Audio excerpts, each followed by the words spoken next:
أما بعد فأعوذ بالله من الشيطان الرجيم بسم الله الرحمن الرحيم اقرأ باسم ربك الذي خلق صدق الله مولانا العظيم وصدق رسوله النبي الأمين المتين المبين الكريم ونحن على ذلك لمن الشاهدين والشاكرين والحمد لله رب العالمين۔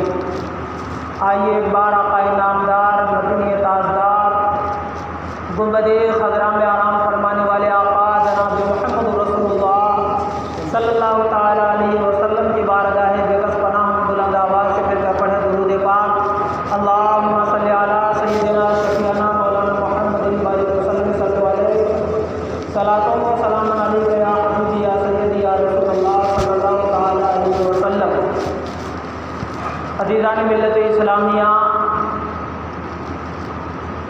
میں نے قرآن کریم فرقان حمید کی بہت ہی مشہور و معروف آیت کریمہ کو اپنا موضوع سخن بنایا ہے۔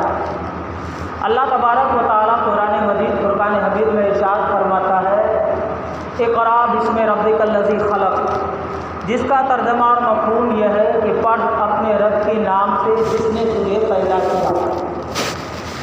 شاعر کہتا ہے کہ حیرت ہے کہ تعلیم و ترقی میں ہے پیچھے، حیرت ہے کہ تعلیم و ترقی میں ہے پیچھے، ارے جس قوم کا آغاز ہی اقرا سے ہوا تھا، یعنی جس قوم کا آغاز اقرا سے ہوا تھا۔ قرآن کریم کی سب سے پہلی آیت اقرا بسم ربک الذی خلق، یعنی اللہ تبارک و تعالیٰ نے سب سے پہلی آیت کریمہ نازل سورت نازل فرمائی اور بتا دیا پوری دنیا والوں کو، بتا دیا اپنے محبوب کے امتیوں کو کہ پڑھ اپنے رب کے نام سے جس نے تجھے پیدا کیا، یعنی لفظ اقرا پڑھ سے شروع ہوا، کس کے نام سے؟ اپنے رب کے نام سے۔ لیکن آج ہمیں افسوس ہوتا ہے کہ ہم قرآن کریم کی تعلیم سے بہت پیچھے ہیں۔ آج ہمارے بچے جب بولنے کے قابل ہوتے ہیں، آج ہمارے بچے جب چلنے کے لائق ہوتے ہیں، تو ہم ان بچوں کو قرآن کریم کی تعلیم دلانے کے بجائے ہم ان بچوں کو سب سے پہلے اسکول کی طرف رخ کرتے ہیں۔ میرے ملت کے نوجوانوں، افسوس کا مقام ہوتا ہے، یہی وجہ ہے کہ آج ہماری اولاد ہمارے ادب و احترام سے پیچھے ہے، ہماری باتیں نہیں مان رہے ہیں۔ وہ دین سے اتنے دور ہیں کہ اگر اس کو نماز پڑھنے کے لیے والدین کہتے کہ جاؤ نماز پڑھنے کے لیے، تو وہ اپنے دوستوں کے ساتھ باہر نکل جاتے ہیں۔ میرے ملت کے نوجوانوں، پہلے کی اولاد ہے، آج دیکھیے جو آج سے 10 سال 20 سال 25 سال کے تھے، جن کی عمر آج 40 سال 50 سال کی ہے، 60 سال کی ہے، تو ان کی تربیت میں یہ چیز تھی کہ ان کے والدین انہیں قرآن پڑھنے کے لیے سب سے پہلے بھیجتے تھے۔ جب بچے بولنے کے قابل ہوتے تھے، جب بچے چلنے کے لائق ہوتے تھے، تو ان بچوں کو سب سے پہلے مدرسے میں لے جایا جاتا تھا اور اللہ تبارک و تعالیٰ کے کلام بسم اللہ الرحمن الرحیم سے اس کا آغاز کیا جاتا تھا۔ یقیناً جس تعلیم کا آغاز اللہ تبارک و تعالیٰ کے کلام سے ہو، اس امت کے جو ہے بندے کامیاب نہیں ہوں گے، تو کون کامیاب ہوں گے؟ لیکن افسوس ہوتا ہے میری ملت کے نوجوانوں کہ آج ہم ماڈرن ایجوکیشن یعنی تعلیم کی طرف اپنے بچے کو تو روانہ کرتے ہیں، اس تعلیم کا ہم رخ کرتے ہیں، لیکن جس تعلیم کے بارے میں ہمیں سب سے پہلے کہا گیا کہ اقرا پڑھ اپنے رب کے نام سے، اس تعلیم سے بہت دور ہے۔ ہم قرآن کریم سے بہت پیچھے ہیں۔ میرے ملت کے نوجوانوں، یقیناً ہمیں سب سے پہلے قرآن کی تعلیم حاصل کرنے کی ضرورت ہے۔ یقیناً جب ہم قرآن کریم کی تعلیم حاصل کر لیں گے تو یاد رکھیں، جہاں آپ کے بچے ڈاکٹر بنیں گے، پروفیسر بنیں گے، انجینئر بنیں گے، وکیل بنیں گے، جہاں وہ اپنے ایجوکیشن کو ویلو دیں گے، جہاں وہ اپنے ایجوکیشن کو اپنے آپ میں یعنی کنفرم سمجھیں گے، وہی آپ کو بھی وہ مقام اور عزت کی نگاہ سے دیکھیں گے۔ کیونکہ اس بچے کو معلوم ہوگا کہ قرآن میں رب نے کیا کہا ہے، ان بچوں کو معلوم ہوگا کہ ہمارے دین میں کیا چیزیں ضروری ہے، ان بچوں کو معلوم ہوگا کہ شریعت اسلام میں کس چیز کی اجازت دیتی ہے۔ ورنہ پھر یاد رکھیں کہ جب آپ کے بچے قرآن و حدیث کی تعلیم سے دور ہوں گے، تو پھر آپ کے بچے کیا، آپ بھی ہو، اگر قرآن و حدیث کی تعلیم اگر آپ نہیں سیکھیں گے، جاننے کی کوشش نہیں کریں گے، تو پھر حرام میں حرام اور حلال میں حلال فرق پیدا نہیں کر پائیں گے۔ یقیناً میرے ملت کے نوجوانوں، اسی لیے میں نے آج قرآن کریم کی اہمیت، اس کی تعلیم اور اس کی فضیلت پر میں نے زور دیا ہے، اور اسی کو اپنا موضوع سخن بنایا ہے انشاءاللہ العزیز آج آپ کے سامنے میں قرآن کریم کی کچھ فضائل بیان کرنے کی میں کوشش کروں گا کہ اس قرآن کریم کی آیت سے ہمیں کیا فائدہ ہوتا ہے۔ اس کے پڑھنے سے ہم اگر دنیا سے چلے گئے تو ہمارے اولاد ہمارے لیے قرآن کریم کی تلاوت کرے تو ہمیں اس سے کیا فائدہ ہوتا ہے۔ پہنچتا دیکھیے میں آپ کو ایک واقعہ بہت مشہور و معروف واقعہ بتاتا چلوں۔ حضرت ابو ہریرہ رضی اللہ تعالیٰ عنہ بیان فرماتے ہیں کہ پیارے آقا صلی اللہ تعالیٰ علیہ وسلم نے ہمیں فطرانہ غلے کے لیے مقرر کیا کہ فطرانہ کچھ غلہ تھا، کچھ اناج تھا، اور اس غلہ کو دیکھنے کے لیے مجھے مقرر کیا۔ تو میں جب اس غلہ کو دیکھنے کے لیے مقرر ہوا تو رات میں کیا دیکھتا ہوں کہ ایک چور آیا، اور چور آنے کے بعد اس غلہ کو جو ہے تو بوریے میں بھرنے لگا۔ اس غلہ کو بھرنے لگا تو میں نے اس چور کو پکڑ لیا۔ پکڑنے کے بعد اس چور سے کہا کہ میں تجھے پیارے آقا صلی اللہ علیہ وسلم کی بارگاہ میں پیش کروں گا۔ عزیزان ملت اسلامیہ، وہ چور کہتا میں بہت غریب ہوں، میں مفلوق الحال شخص ہوں، میں پریشان حال شخص ہوں، میں حاجت مند ہوں، مجھے چھوڑ دیا جائے، میں کل اب میں چوری کرنے کے لیے نہیں آؤں گا۔ میرے ملت کے نوجوانوں، حضرت ابو ہریرہ رضی اللہ تعالیٰ عنہ فرماتے ہیں کہ جب انہوں نے اپنی بیان مجھ سے کہا، جب انہوں نے اپنی رودات پیش کی تو مجھے رحم آ گیا اور میں نے اس وقت چور کو چھوڑ دیا۔ میں نے اس چور کو چھوڑ دیا، وہ چور چلا گیا۔ جب صبح ہوئی تو پیارے آقا صلی اللہ تعالیٰ علیہ وسلم نے مجھ سے پوچھا کہ ابو ہریرہ رات کے قیدی کا کیا ہوا؟ جس چور کو تم نے رات میں پکڑا اس چور کو کیا کیا؟ وہ چور کیا ہوا؟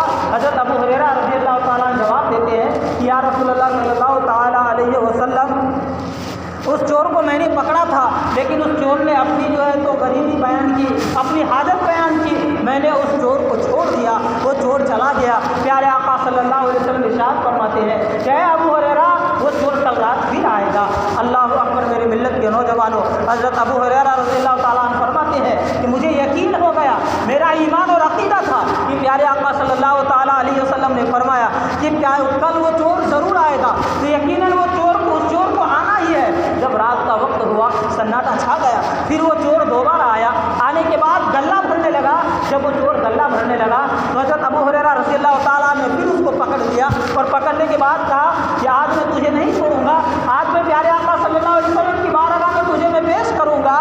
پھر وہ شخص ہاتھ جوڑ کر کہنے لگا کہ میں بچے والا ہوں، ہمارے ذمے بہت ساری ذمہ داریاں ہیں، ہمارے پیچھے بہت ساری ذمہ داریاں ہیں، ہمارے بال بچے ہیں، چھوٹے چھوٹے بچے ہیں، مجھے چھوڑ دو، اب میں چوری کرنے کے لیے نہیں آؤں گا۔ حضرت ابو ہریرہ رضی اللہ تعالیٰ عنہ فرماتے ہیں کہ مجھے رحم آ گیا کہ ان کے چھوٹے چھوٹے بچے ہیں، میں انہیں پکڑوں گا، پھر انہیں سزا دی جائیں گی، تو لہٰذا اسے چھوڑ دیا جائے۔ پھر دوسری رات چور کو چھوڑ دیا گیا۔ پھر صبح ہوئی، پیارے آقا صلی اللہ تعالیٰ علیہ وسلم ارشاد فرماتے ہیں کہ اے ابو ہریرہ رات کے قیدی کا کیا ہوا؟ رات جو چور تم نے پکڑا تھا کیا ہوا؟ حضرت ابو ہریرہ رضی اللہ تعالیٰ عنہ فرماتے ہیں کہ یا رسول اللہ صلی اللہ تعالیٰ علیہ وسلم، اس چور کو تو میں نے پکڑا تھا، لیکن انہوں نے اپنی حاجت بیان کی کہ ہمارے چھوٹے چھوٹے بچے ہیں، ہمارے بچے ہیں، بال بچے والا ہوں میں، اب میں چوری نہیں کروں گا۔ میں نے یا رسول اللہ صلی اللہ علیہ وسلم اس چور کو پھر میں نے چھوڑ دیا ہے۔ پیارے آقا صلی اللہ علیہ وسلم ارشاد فرماتے ہیں کہ اے ابو ہریرہ پھر آج رات وہ چور پھر آئے گا۔ اللہ اکبر میرے ملت کے نوجوانوں، حضرت ابو ہریرہ رضی اللہ تعالیٰ عنہ فرماتے ہیں کہ مجھے یقین ہو گیا کہ پیارے آقا صلی اللہ تعالیٰ علیہ وسلم فرمائے کہ آج رات وہ چور آئے گا، یقیناً پھر اس چور کو آنا ہی ہے، کیونکہ نبی آخر الزمان نے بتایا ہے اس چور کو آنا ہی تھا۔ پھر وہ رات ہوئی، وہ چور آ گیا، پھر وہ غلہ بھرنے لگا۔ حضرت ابو ہریرہ رضی اللہ تعالیٰ عنہ فرماتے ہیں، حضرت ابو ہریرہ رضی اللہ تعالیٰ عنہ اس چور کو پکڑتے ہیں، پکڑنے کے بعد اس چور کو کہتے ہیں آج میں تجھے نہیں چھوڑوں گا، آج میں تجھے نبی آخر الزمان کی بارگاہ میں پیش کروں گا۔ تو ہر بار تو ہمیشہ بولتا رہتا ہے کہ اب میں نہیں آؤں گا، اب نہیں آؤں گا، لیکن بار بار آ جاتا ہے۔ میرے ملت کے نوجوانوں، چور کہتا ہے کہ ایسا مجھے چھوڑ دے، میں تجھے ایک ایسا وظیفہ بتاتا ہوں، میں تمہیں ایک ایسے کلمات سکھاتا ہوں کہ اگر تم اس کلمات کو پڑھو گے تو تمہیں اللہ تبارک و تعالیٰ اس کا انعام دے گا۔ اللہ اکبر میرے ملت کے نوجوانوں، ذرا سوچے تو صحیح، چور کیسا ہوگا کہ وہ کلموں میں وظیفہ بتا رہا ہے؟ وہ چور بھی کیسا چور ہوگا؟ وظیفہ بتا رہا ہے کہ مجھے چھوڑ دے، اگر تو چھوڑ دے گا تو میں تجھے کلمات سکھاتا ہوں، ایک وظیفہ بتا رہا ہوں، اگر اس وظیفے کو تو اپنے بستر پہ پڑھ لے گا جانے سے پہلے تو اللہ تبارک و تعالیٰ تجھے اس کا انعام یعنی انعام دے گا، اس کا تمہیں فائدہ ہوگا۔ میرے ملت کے نوجوانوں، وہ چور کہتا ہے کہ جب تو اپنے بستر پہ جانا تو جانے سے پہلے ایک مرتبہ آیت الکرسی پڑھ لینا۔ جب تم آیت الکرسی پڑھو گے اور بستر پہ سو جاؤ گے تو اللہ تبارک و تعالیٰ کی طرف سے ایک فرشتہ رات بھر تمہاری حفاظت کرے گا، رات بھر ایک فرشتہ تمہاری حفاظت کرے گا اور شیطان تمہارے قریب نہیں آئے گا۔ عزیزان ملت اسلامیہ، اس چور نے حضرت ابو ہریرہ رضی اللہ تعالیٰ عنہ کو وظیفہ بتا دیا. اب اس چور کو حضرت ابو ہریرہ رضی اللہ تعالیٰ عنہ نے چھوڑ دیا. وہ چور چلا گیا. جب صبح ہوئی تو پیارے آقا صلی اللہ علیہ وسلم پھر پوچھتے ہیں کہ ابو ہریرہ رات کے قیدی کا کیا ہوا؟ حضرت ابو ہریرہ رضی اللہ تعالیٰ جواب دیتے ہیں یا رسول اللہ صلی اللہ تعالیٰ علیہ وسلم، اس نے مجھے ایک وظیفہ بتایا اور کہا کہ اللہ تبارک و تعالیٰ اس کا انعام تجھے دے گا، تو مجھے چھوڑ دے. تو میں نے اس وظیفے کے بدلے میں نے اسے چھوڑ دیا. پیارے آقا صلی اللہ علیہ وسلم ارشاد فرماتے ہیں کہ ابو ہریرہ اس نے تجھے سچ کہا، یعنی وظیفہ جو بتایا اس نے یعنی سچ بتایا کہ اگر کوئی شخص اپنے بستر پر جانے سے پہلے جیسے ہی سونے کے لیے جائے، اگر وہ شخص آیت الکرسی پڑھ کے سو جائے تو رات بھر اس شخص کی ایک فرشتہ حفاظت کرے گا. تو لیکن مجھے معلوم ہے کہ وہ شخص کون تھا. پیارے آقا صلی اللہ علیہ وسلم فرماتے ہیں کہ وہ چور کون تھا تجھے معلوم ہے؟ حضرت ابو ہریرہ رضی اللہ تعالیٰ عنہ عرض کرتے یا رسول اللہ صلی اللہ علیہ وسلم مجھے معلوم نہیں کہ وہ چور کون تھا. پیارے آقا صلی اللہ علیہ وسلم ارشاد فرماتے ہیں کہ ابو ہریرہ وہ چور کوئی اور نہیں تھا بلکہ وہ شیطان ہی تھا. وہ شیطان ہی تھا، کوئی اور نہیں تھا. میرے ملت کے نوجوانوں، اس حدیث پاک سے دو باتیں معلوم ہوئی. ایک تو یہ بات معلوم ہوئی، اس سے پیارے آقا صلی اللہ علیہ وسلم کا علم غیب کا پتہ چلا کہ پیارے آقا صلی اللہ علیہ وسلم کو علم غیب تھا اور ہے. پیارے آقا صلی اللہ علیہ وسلم کو اگر علم غیب نہیں ہوتا تو وہ کیسے بتاتے کہ پھر وہ رات جو ہے چور آنے والا ہے؟ اور پیارے آقا صلی اللہ علیہ وسلم کو یہ بھی معلوم ہے کہ وہ چور کوئی چور نہیں بلکہ وہ شیطان ہی تھا. اور دوسری بات یہ معلوم ہوئی کہ اگر کوئی شخص اپنے بستر پر سونے کے لیے جائے اور وہ آیت الکرسی پڑھ لے تو آیت الکرسی پڑھنے کے سبب اللہ تبارک و تعالیٰ کی طرف سے ایک فرشتہ اس کی حفاظت کرتا ہے رات میں. لہٰذا آپ میں سے کوئی بھی شخص اگر بستر پہ سونے جائے تو آیت الکرسی کو پڑھ لیجیے تاکہ آپ بھی اللہ تبارک و تعالیٰ کی حفاظت میں رہیں. یہیں تک محدود نہیں بلکہ آئیے میں آپ کو بتاتا چلوں، قرآن کریم پڑھنے کے بے شمار فضائل ہیں. اپنی اولاد کو بھی پڑھائیے اور خود بھی قرآن کریم پڑھیے. قرآن کریم اگر آپ ایک لفظ پڑھتے ہیں تو ایک لفظ پڑھنے سے 10 نیکیاں ملتی ہیں. دنیا کی پوری کتاب اٹھا کر کے دیکھ لیں آپ، کوئی ایسی کتاب نہیں ہے کہ ایک لفظ پڑھنے سے 10 نیکیاں ملتی ہے. لیکن قرآن کریم ایک ایسی کتاب ہے کہ اگر اس کے ایک لفظ کو آپ پڑھتے ہیں تو ان کی 10 نیکیاں آپ کے نام اعمال میں لکھی جاتی ہیں. مثال کے طور پر آپ سمجھے الف لام میم. اگر آپ الف اور لام اور میم یہ تینوں کو دیکھیں تو بظاہر ایک لفظ معلوم ہوتا ہے، لیکن ایک لفظ نہیں ہے، یہ تینوں الگ الگ ہے. الف ایک ہے، لام ایک ہے، میم ایک ہے، گویا کہ 3 حرف ہوئے. تو 3 حرفوں کو اگر آپ پڑھیں گے الف لام میم تو آپ کے نام اعمال میں 30 نیکیاں لکھی جائیں گی اور 30 گنا آپ کے جھڑ جائیں گے. عطا رسول سلطان الہند خواجہ خاصگان فخر ہندوستان حضور خواجہ غریب نواز رضی اللہ تعالیٰ عنہ فرماتے ہیں کہ حضور خواجہ غریب نواز رضی اللہ تعالیٰ عنہ فرماتے ہیں کہ سورہ فاتحہ جو ہے یہ تمام بیماریوں کا علاج ہے. یعنی اگر کوئی ایسی بیماری نہیں ہے جس میں سورہ فاتحہ پڑھ کے پانی میں دم کر کے دے دیا جائے یا اس بیماری پر دم کر دیا جائے تو اس کو شفا نہ ملے. لا علاج بیماریوں کا یہ جو ہے وہ شفا ہے، لیکن اس کا طریقہ ہے اس کو کیسے پڑھا جائے اور اس کے لیے زبان بھی پاک ہونی چاہیے. سورہ فاتحہ اس کو پڑھنا کا لا علاج بیماریوں کے لیے شفا ہے. اس کے لیے کہا گیا کہ اگر کوئی لا علاج بیمار ہو، ڈاکٹر کے ہاں دوا کر رہے ہو، فائدہ نہیں ہو رہا ہو تو فجر کی سنت اور فرض کے درمیان یعنی فجر کی سنت پڑھ لے اور فرض پڑھنے سے پہلے 41 مرتبہ سورہ فاتحہ کو بسم اللہ کے شریف کے ساتھ پڑھ کے اس پر دم کیا جائے تو اللہ تبارک و تعالیٰ کے فضل و کرم سے لا علاج بیماریوں کو شفا ملتی ہے. یہ ہے قرآن کریم کی آیتوں کی برکت. اور کہا گیا کہ جو شخص سورہ فاتحہ پڑھتا ہے اللہ تبارک و تعالیٰ کی طرف سے اس کو 1,40,000 انبیاء کرام کا ثواب ملتا ہے. عزیزان ملت اسلامیہ یہیں تک نہیں، مولا کائنات حضرت علی کرم اللہ وجہ الکریم فرماتے ہیں کہ اگر کوئی شخص اخلاص کے ساتھ سچے دل سے اخلاص کے ساتھ اگر بسم اللہ الرحمن الرحیم پڑھتا ہے، بسم اللہ الرحمن الرحیم قرآن کریم کی ایک آیت ہے. تو اللہ تبارک و تعالیٰ کی طرف سے اس کے گناہوں کو بخش دیا جاتا ہے۔ تو جب بسم اللہ الرحمن الرحیم جو اچھے طریقے سے عمدہ طریقے سے پڑھے اور اس کی بخشش ہو جائے تو یقیناً جو قرآن کریم کو عمدگی اور اچھا طریقے سے پڑھے تو کیا اس کی بخشش نہیں ہوگی؟ یقیناً ہوگی۔ میرے ملت کے نوجوانوں یہیں تک نہیں، آئیے میں آپ کو بتاتا چلوں، حضرت عیسیٰ علیہ السلام کا گزر ایک قبرستان سے ہوا۔ جب حضرت عیسیٰ علیہ السلام کا گزر ایک قبرستان سے ہوا تو حضرت عیسیٰ علیہ السلام کیا دیکھتے ہیں کہ ایک قبر پر عذاب ہو رہا ہے۔ آپ نے اس عذاب کو ملاحظہ کیا اور کرنے کے بعد آگے چلے گئے۔ رفع حاجت سے فارغ ہونے کے بعد جب حضرت عیسیٰ علیہ السلام پھر اس راستے سے واپس آئے تو کیا دیکھ رہے ہیں کہ اس قبر میں نور ہی نور ہے، رحمت کی بارشیں ہو رہی ہے۔ حضرت عیسیٰ علیہ السلام اللہ کی بارگاہ میں عرض کیے، الہ العالمین معاملہ کیا ہے؟ ابھی جب میں اس قبر سے گزرا تو قبر پر عذاب ہو رہا تھا اور جب ابھی واپس آیا تو یہ قبر نور ہی، اس قبر میں نور ہی نور ہے، رحمتوں کی بارشیں ہو رہی ہے۔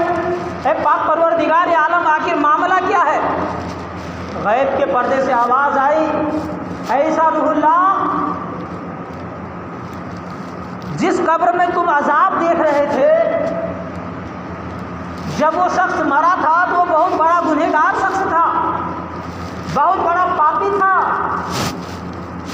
لیکن جب وہ مرا تھا تو اس کی بیوی حاملہ سے تھی، امید سے تھی، اور جب اس کی بیوی نے بچہ جنا تو اس کو لڑکا پیدا ہوا، اور جب لڑکا پیدا ہوا اور جب بچے آج اس کے پڑھنے کے قابل ہوئے، پڑھنے کے لائق ہوئے تو اس کے گھر والے نے، اس کی اہلیہ نے اس بچے کو مدرسہ لے کر گیا، اور مدرسہ لے جانے کے بعد اس کو عالم صاحب نے، مولانا صاحب نے بسم اللہ الرحمن الرحیم پڑھائی تو اے عیسیٰ روح اللہ، مجھے حیا آئی کہ جس کا بچہ دنیا میں میرا پرچار کرے، جس کا بچہ دنیا میں میرا نام لے، بسم اللہ الرحمن الرحیم پڑھے، اس کے باپ کو میں قبر میں عذاب دوں، لہذا اس کے بچے کے پڑھنے کی وجہ سے میں نے اس کے جہنم کے عذاب کو دور کر دیا۔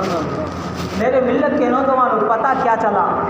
پتہ یہ چلا کہ باپ تو گنہگار تھا، سیاہکار تھا، بدکار تھا، لیکن اس کے بچے نے بسم اللہ الرحمن الرحیم پڑھی ہے، مدرسے میں لے جا کر کے اس بچے کا داخلہ کرایا ہے۔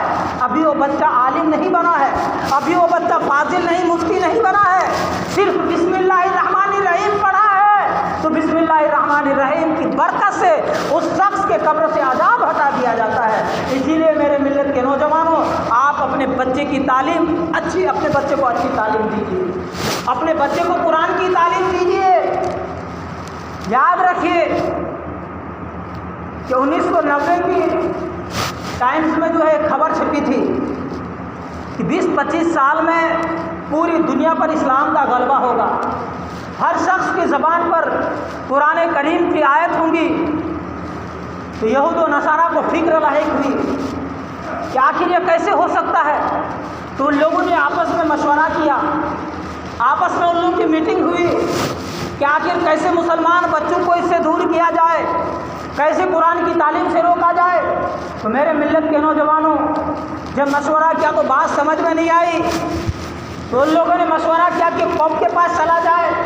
پوپ کے پاس گیا، جانے کے بعد ان کے سامنے یہ مسئلہ رکھا کہ آنے والے 20-25 سال میں ہر مسلمان کے بچے کی زبان پہ قرآن ہوگا، ہر مسلمان بچے کے سینے میں قرآن ہوگا، آخر اس کو کیسے روکا جا سکتا ہے؟